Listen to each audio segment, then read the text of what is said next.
So the Sustainable Development Goals have looked to capitalise on the Millennium Development Goals and the momentum they have given, and not wanting to lose that momentum. They started in 2015.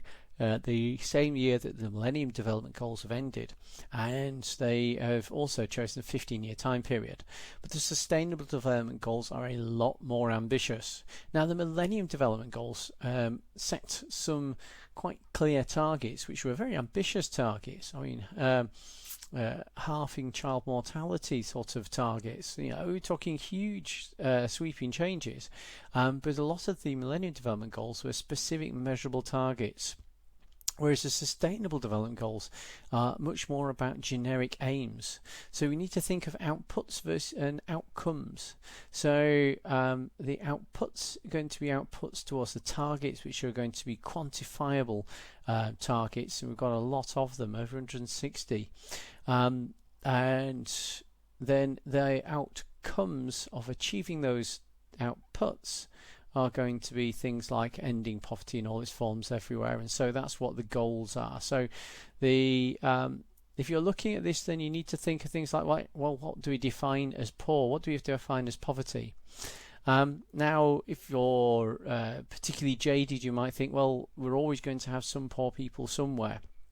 And if you've made everybody richer, then we just have to redefine what we considered as poor.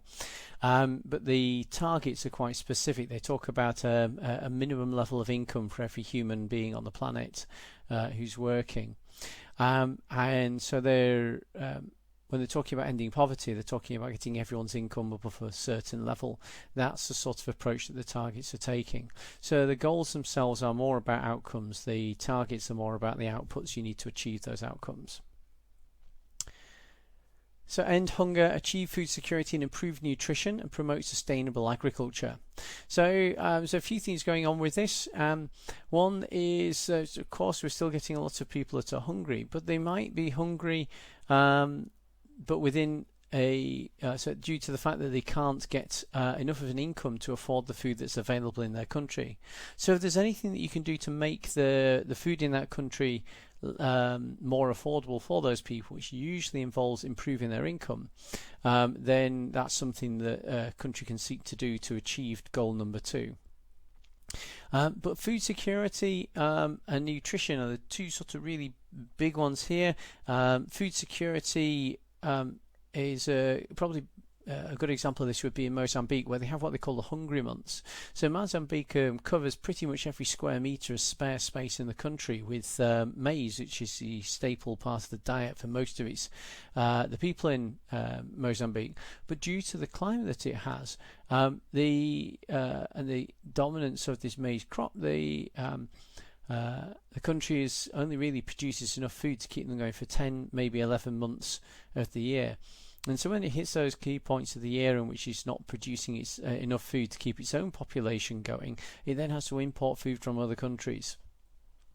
The other issue that you might get is that within the same country you may have areas where there's quite a lot of food and areas where they don't have, so they've got very basic diets where they're eating the same sort of food day in day out, like just rice for instance, but they're having very little with the rice, and so they get problems with nutrition, and so you can get deficiency diseases occurring within that country, and they might be protein malnutrition, it might be nutrient malnutrition that causes these diseases that are associated with malnutrition. And when I say malnutrition, we're talking about bad nutrition, so this is undernutrition.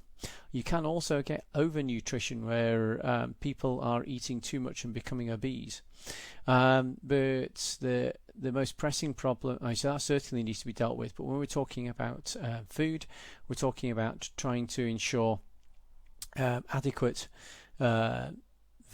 range of nutrients and other things taken in within the diet in order to help the residents of that country to produce sustainable crops for that country that are going to keep the entire population fed, but also to ensure that they're able to distribute those crops around the country so that they get from the producers to markets around the country.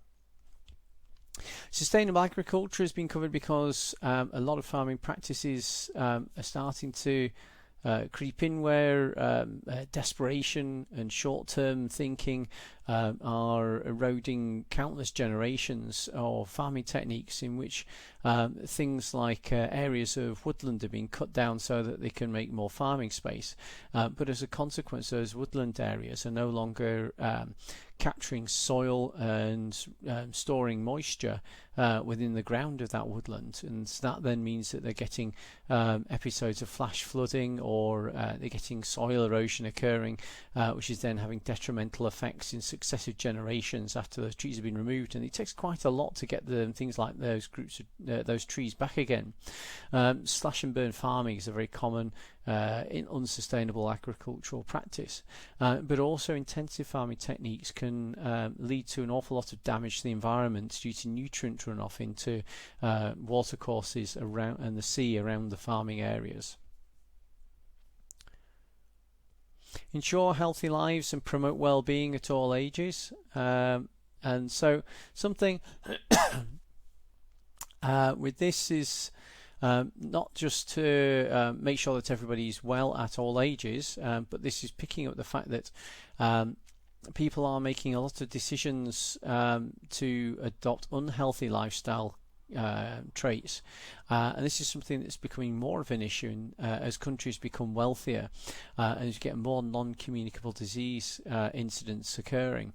And so we need to change the way in which the people practice these their sort of daily life habits and try to adopt healthy life habits, as well as providing the medical infrastructure to ensure that they are well taken care of at different points in their life in a preventative way. Much cheaper than trying to deal with these with non-communicable diseases once they've actually started to manifest themselves. And so if you adopt good healthy lifestyle approaches, and you have a country which fosters this sort of behaviours, then you can ensure longer periods with people living without some kind of disabling or long-term illness, and so greater productivity for your country, but also a greater level of well-being for a longer period of your life, so less life spent living with disease or disability. Ensure inclusive and quality education for all and promote lifelong learning. So it's moved over from just providing education for females, and it's now looking at a more universal approach of trying to ensure that everybody gets sufficient education, and it's trying to encourage lifelong learning because for instance, it's in a Western country, it's typical that you have up to 6 careers in your lifespan, and the things that you learn within university, then when it's just knowledge, then that knowledge is constantly being refreshed and updated and changing. And so are ways of doing things. So you always need to be learning in order to be able to adapt to new situations to ensure that you have a productive population within your country. And so they're not just looking at ensuring an adequate level of education, but also that lifelong learning. The base level of education may sound like a very Western ideal of sending everybody to school when you've got some communities that are only ever going to do farming practices in their community, but it's more about providing options and also being able to do things like learning your maths and your language skills and written language skills, so that you can do things like practicing you can engage in the economy, you can run business, you can manage your finances. And so there's a lot more that comes into the primary school education than getting people ready for office jobs. And so you can do education that's specific to the area in which you want to learn, but generally more education means that things get done a bit better.